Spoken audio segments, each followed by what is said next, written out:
Captain's log, stardate 6134.6. The mysterious time slowdown we're experiencing has affected not only every crew member on board, but all the Enterprise's instruments and computer banks.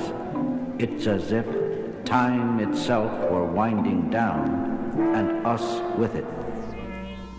Sensor readings confirm my hypothesis, Captain. The slowdown phenomena did not initiate until we came within 3 light years of that peculiar high-density energy field directly ahead. Shut down all warp engines, Mr. Sulu. I want 0 acceleration. Stand by on impulse power. Shutting down engines now, Captain. Spock. Fascinating. The time slowdown seems to have leveled itself the moment we stopped approaching the energy field. For the moment, at least, things are getting no slower. That's all I wanted to know. Mr. Chekhov, bring us around to 134.8 degrees on full impulse power. I want to put at least 10 light years between us and that energy field. Aye, sir. As soon as we began moving in another direction, the slowdown effect started reversing itself, and in moments the crew and the instruments aboard the Enterprise were back to normal, just in time to face a problem of a different nature. Alien vessel moving along our starboard at warp 3, Captain. Very well, Mr. Sulu. Shift over to warp 1 and remain on this course. Lieutenant Uhura, open all hailing frequencies. I'm trying, sir. Let's see what our shadow looks like. Activate the screen. Screen on, Captain. What do you make of it, Spock? Curious. Although I'm not familiar with the design of the vessel, I would most certainly say those markings on its hull suggest we're being flanked by a warship. Message from the alien craft coming through now, sir. Attention, enemy unit. This is Conrack speaking. Surrender your vessel at once or face annihilation. You do not have long to decide. End of transmission, sir. What was that you were saying about a warship, Spock? Perhaps this other ship believes we are responsible for the time slowdown. That would certainly explain their hostility. They certainly don't feel like explaining it. Damage report. One of our shields is buckling. Moderate casualties in decks 35 to 38. Warp engines holding steady. Arm photon torpedoes, Mr. Chekhov. Photon torpedoes armed and ready, sir. Very well. Bring us about to 25.5 degrees, Mr. Sulu, and we'll be in position to... A moment, Captain. Something strange on my sensors. Report, Spock. Although the dimensions of their warship are even larger than the Enterprise, sensors indicate only 2 beings aboard. 2? Is that possible? Possible or not, it is a fact, Captain. I would suggest it might be wiser to... I'm way ahead of you, Spock. Transporter room. Scotty, are you still there? Aye, Captain. I just finished repairing her. Fine. Scotty, I want you to lock on to 2 life forms aboard that alien ship. Spock is feeding the coordinates to you now. Aye, Captain. The figures are coming over loud and clear. I'm activating the transporter now. Be careful, Scotty. Spock and I are on our way. A moment later, 2 shimmering figures appeared in the transporter dock. The one who called himself Conrack turned out to be a fearsome-looking barbaric warrior wielding a double-edged battle axe. Alongside him was his consort, a much smaller being whose manner of attire made him look like just what he was, a sorcerer. But by the time Spock and I reached the transporter room, Conrack had already destroyed half of it. Scotty was slumped in a corner, his body bruised and battered, and it quickly became apparent Conrack had me marked for the same treatment. Captain, look out! Using all the advanced fighting techniques at my command, the best I could do was just stay alive. Conrack's strength was frightening. If any one of his blows connected at its full force, I was done for. But Spock had observed what I was far too busy to notice. All during the fight, Conrack's consort stood absolutely still, his hands rubbing his temples methodically, almost as if he were casting a spell. Acting on pure logic, Spock made an assumption, and he was right.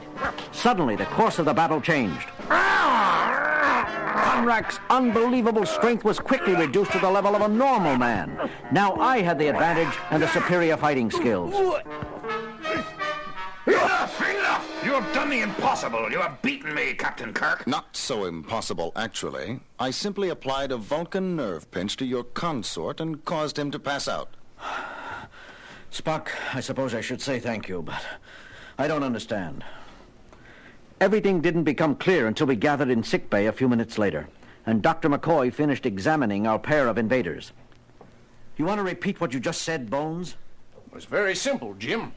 The little fella... The name is Clee. Sorry, friend. Clee here is an honest-to-goodness sorcerer, to put it bluntly. The peculiar power running through his body defies all analysis. For lack of a better word, I'd have to call the end product of these collective energies inside him magic. Magic? I conjectured something of that nature during your fight with Conrack, Captain. It seems Clee was casting a magic spell to give Conrack an incredible degree of strength. Up until now, Conrack had remained somber and silent, but that was before a report from the bridge came over the intercom. Sulu here, Captain. You told me to report any change in the status of the time slowdown area. Yes, Sulu. Well, sir, it's moved. A full 3,000 kilometers since our first sighting of it. Fascinating. Yes, it moves. It has its own orbit. Conrack, tell us what you know about this thing. Our people call it the Gola, and its far-flung orbit through this part of the galaxy brings it in range of our planet at regular intervals. A more terrible fate for any world I could not imagine. I don't get it. Just what does this Gola do? Think about it, Doctor. You saw what the time slowdown did to us in just a brief interval. Now imagine an entire planet caught in its stagnating influence for centuries at a time. Now I see. Scientific progress, cultural advances, even your people's thinking processes. It would all slow down to a crawl. Correct, Captain. Clee tells me our civilization is the same age as yours. Yet while your people explore the galaxy in starships, mine are still dressed as barbarians. But your warship. Conceived and powered by sorcery, McCoy. Not science. If it weren't for Clee's wizardry, we could never have attempted this mission. You came to destroy the Gola. By any means we could, even if it meant sacrificing ourselves. I wrongly made the assumption your vessel was controlling the Gola, and for the attack I am truly sorry. Captain's log supplemental. Conrack and Clee were sincere. Their entire race was counting on them to wipe out the menace that had held their culture locked in a standstill for centuries. And now they had the help of a starship. Phasers armed and ready, Chekhov? Armed and ready, sir. Let's hope they do more good against the Gola than the photon torpedoes just did. Fire! 3 direct hits, but sensors show absolutely no effect. Your weapons are formidable, Kirk, but the Gola seems to know no weakness. Incredible. Conjecture, Spock? I may just be an old country doctor myself, but I'd say the Gola was warping time all around him, making our phasers and photons detonate either in the past or future instead of the here and now. I'm impressed, Doctor. For a mind of your caliber, that is an amazingly accurate assessment. Spock, you can take your Vulcan mind Gentlemen, I suggest we concentrate on the disturbance at hand. Not merely a disturbance, Captain. It is now an enemy. Spock, what are you saying? The Gola is now coming directly toward us. We attacked, and now it's retaliating. That, I maintain, is an irrefutable indication of intelligence. The Gola is a living entity. Well, I'll be... As usual, Spock's logic was faultless and absolutely correct. But this revelation changed our situation dramatically. We were now up against a foe with some sort of mind. Could that fact work for us or against us? We just didn't know.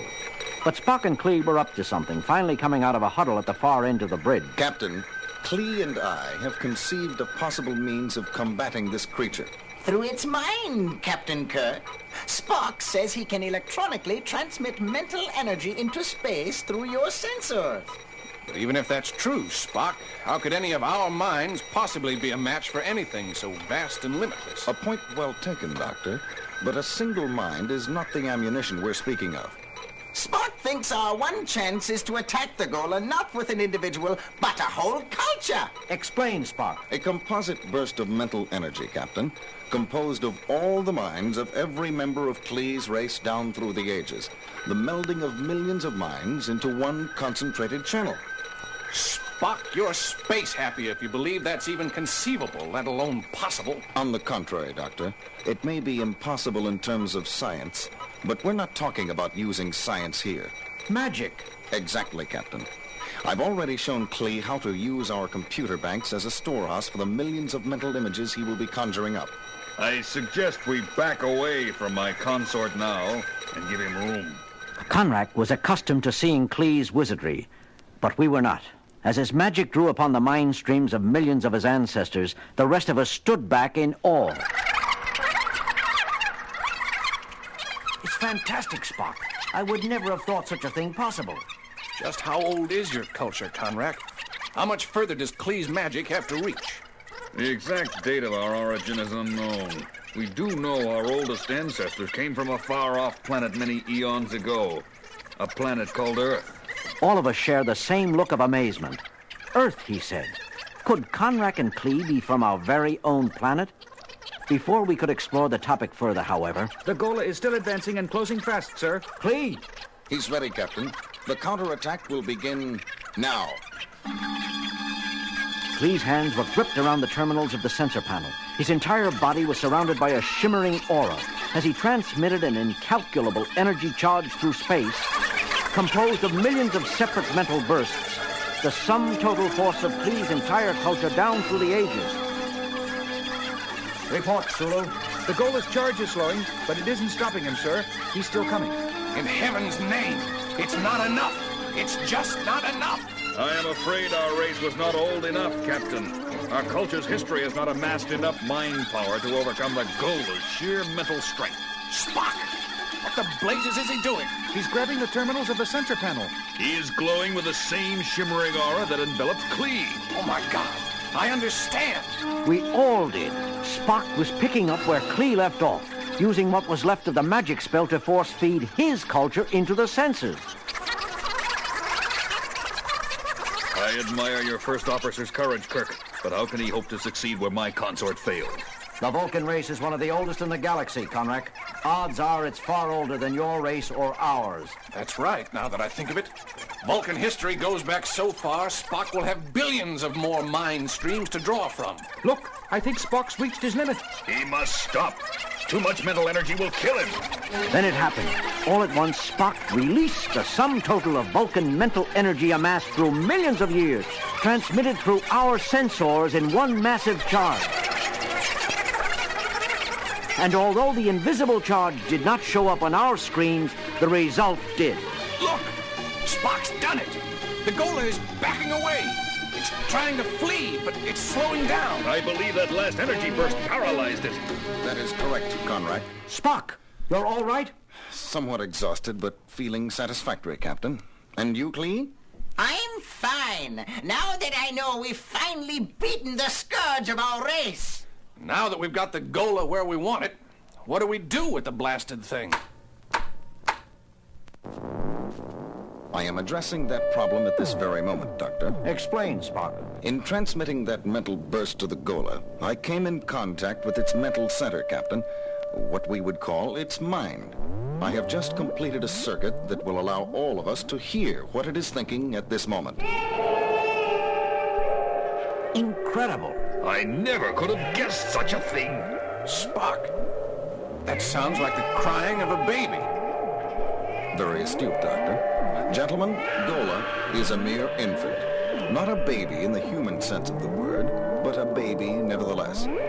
It was spawned in the heart of a star sun millions of light years away, and its far-reaching orbit has really been a methodical search for its parent. The sun that spawned it. Yes, Conrack. The fearsome menace your people dreaded is merely a child lost in the stars. Our job now is to locate its home. Captain's log, stardate 6453.2. After using a long-range tractor beam to pull Gola behind us for several days, we finally released it moments ago. As we orbited the star sun, Spock's calculations had pinpointed as the parent.